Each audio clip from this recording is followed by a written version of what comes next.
مقام رسول کے اوپر چند باتیں عرض کی تھیں، فضائل پیغمبر کے اوپر کہ اللہ نے کس پیغمبر کو کتنا مقام اور شان اور مرتبہ عطا فرمایا ہے، جیسا کہ تلک الرسل فضلنا بعضهم علی بعض، کہ اللہ نے رسولوں کو بعض کے اوپر مقام اور شان و شوکت اور رتبہ عطا فرمایا ہے۔ ان میں سے ان کی دو تین مثالیں آپ حضرات کے سامنے رکھی تھیں۔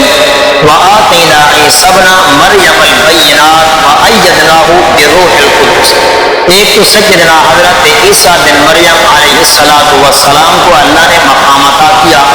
اور اللہ نے ان کے مقام کو، ان کی عظمت کو واضح کیا کہ ایک تو ان کا مقام یہ ہے کہ اللہ نے حضرت عیسیٰ بن مریم کو وہ معجزہ عطا کیا کہ وہ کسی قبر کے اوپر جا کے ان کو اشارہ کرتے قم بإذن اللہ، وہ اللہ کے حکم سے کھڑا ہو جاتا۔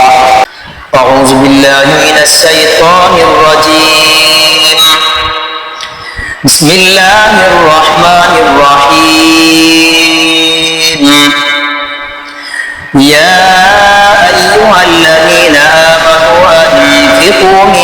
مما رزقناکم من قبل ان یأتی یوم لا بیع فیہ ولا خلة ولا شفاعة والکافرون هم الظالمون، اللہ لا الہ الا هو الحی القیوم، صدق اللہ العظیم۔ اعوذ باللہ من الشیطان الرجیم، بسم اللہ الرحمن الرحیم۔ واجب الاحترام، قابل قدر محترم مکرم بزرگوں، دوستوں، بھائیوں، ارسلنا فیکم سے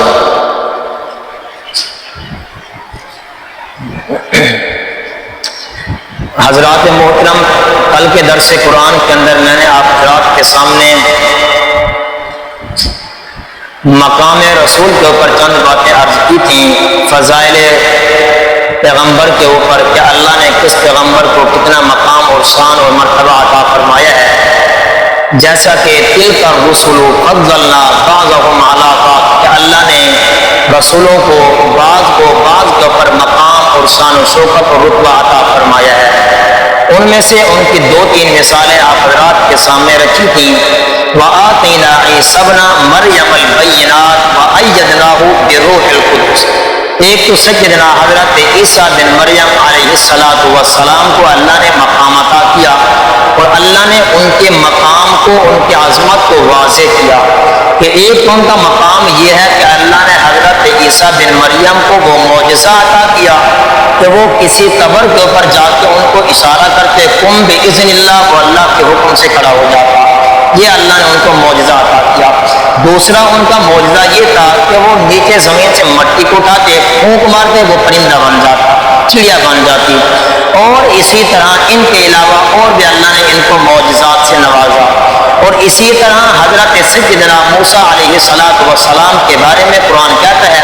وَكَلَّمَ اللَّهُ مُوسَىٰ تَكْلِیمًا، اور بعض رسول ایسے ہیں کہ اللہ نے جن کو اپنے کلام کا شرف بخشا ہے، جیسا کہ حضرت سیدنا موسیٰ کلیم اللہ کوہ طور پر گئے،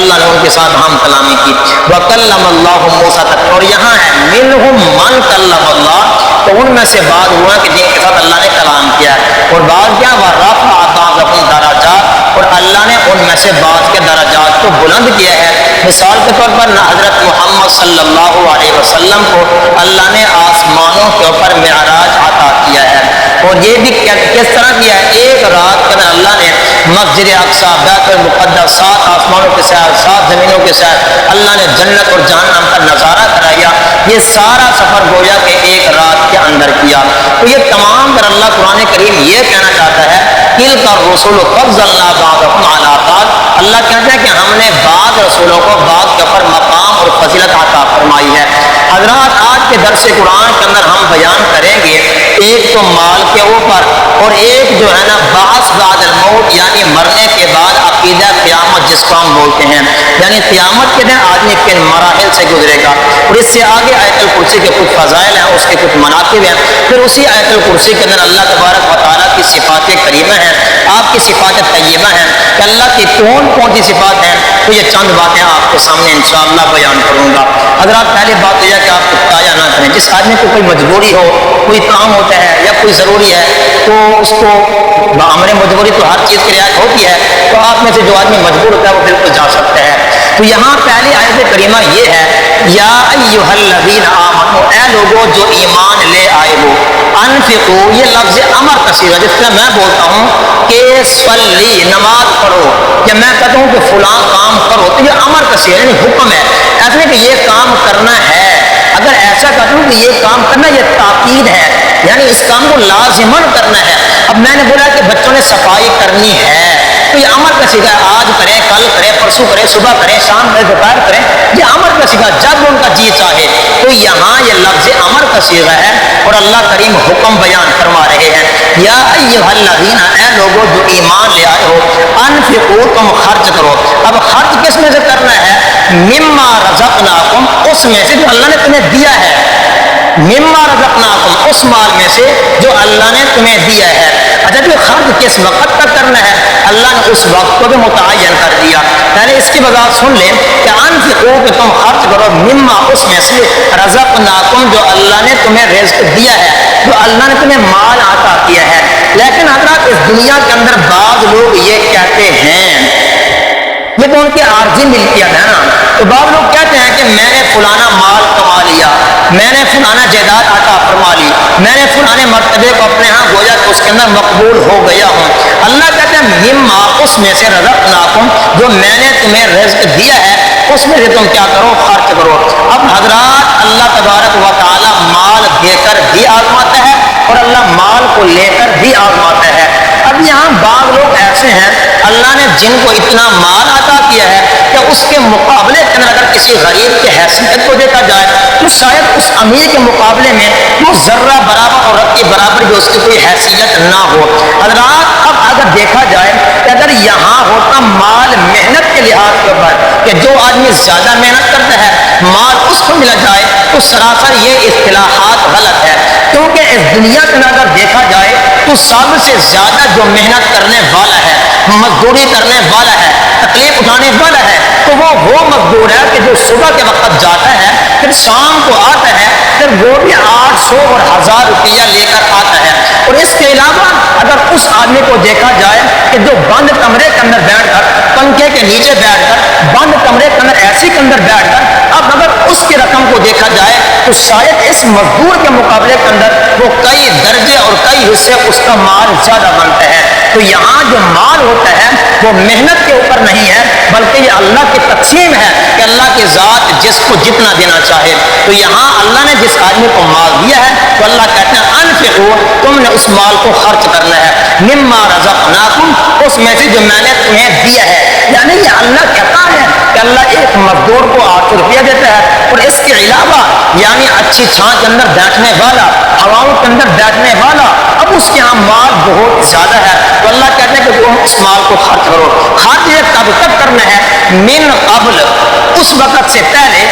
یا کہ آج ہے تمہارے پاس یوم، وہ دن کہ لا بیع فیہ، کہ جس کے اندر خرید و فروخت نہ ہوگی، فیہ، اس کے اندر، ولا خلۃ، نہ ہی کوئی رہائی ہوگی۔ کیا مطلب؟ کہ یوم لا بیع فیہ، کہ وہ دن کہ جس کے اندر خرید و فروخت نہیں ہوگی۔ اس سے مراد حضرات یوم القیامہ یعنی قیامت کا دن ہے، یعنی میدان محشر کا دن ہے۔ یہ وہ دن ہوگا حضرات کہ جہاں پر تمام انبیاء کرام، تمام صحابہ کرام، تمام امتیں اس چٹیل میدان کے اندر، میدان محشر کے اندر جمع ہوں گی، تو اللہ کے ذات فرمائیں گے کہ یہ وہ دن ہوگا لا بیع فیہ، کہ جس کے اندر خرید و فروخت نہیں ہوگی۔ کیا مطلب؟ کہ اس دنیا کے اندر حضرات آج اگر مجھے کوئی قید کر لیتا ہے، مجھے کوئی سزائیں دیتا ہے، مجھے کوئی تکلیف دیتا ہے، اور جو میرا دوست ہوگا، میرا قریبی رشتہ دار ہوگا، میرا ہمسر ہوگا، وہ یقیناً اس دنیا کے اندر چند پیسے دے کر، چند روپیہ دے کر، کسی کی سفارش دے کر وہ یہاں مجھے اس تکلیف سے آزاد کرا لے گا، لیکن جو قیامت کے دن ہوگا وہ اللہ کی عدالت ہوگی، اللہ کے ہاں میزان عدل ہوگا، تو اللہ کہتا ہے یوم لا بیع فیہ، اس میں خرید و فروخت نہیں ہوگی۔ اور قرآن کریم کہتا ہے کہ ان الذین کفروا وماتوا وهم کفار فلن یقبل من احدهم ملء الارض، یعنی قیامت کا وہ دن ہوگا کہ اگر کوئی آدمی قیامت والے دن آسمان سے لے کر زمین تک، مشرق سے لے کر مغرب تک، شمال سے لے کر جنوب تک، ملء الارض، ملء الارض ذہب، اور ذہب بولتے ہیں سونے کو، ملء الارض کا معنی زمین کا بھر جانا، یعنی کہ زمین بھر سونا۔ ذرا سوچے تو صحیح کتنی مقدار ہے، زمین بھرا ہوا سونا کہ اللہ کی عدالت کے اندر لایا جائے، یوم لا بیع فیہ ولا خلۃ ولا شفاعہ، یعنی اس دن کے اندر وہ لوگ کہ ان الذین کفروا وماتوا وهم کفار فلن یقبل، ہرگز قبول نہیں کیا جائے گا، ملء الارض ذهبا ولا بافتداء به، اگر اس سونے کو اس آدمی کے فدیے کے اندر دیا جائے تاکہ یہ سونا دے کر وہ جہنم سے نجات پا لے، وہ عذاب سے نجات پا لے، اللہ کی پکڑ سے بچ جائے، تو اللہ کا قرآن کہتا ہے کہ ہرگز ایسا نہیں ہوگا۔ تو وہاں پہ کیا کام آئے گا؟ ایمان کام آئے گا، وہاں پہ ایمان کا آدمی کا یعنی دار و مدار ہوگا۔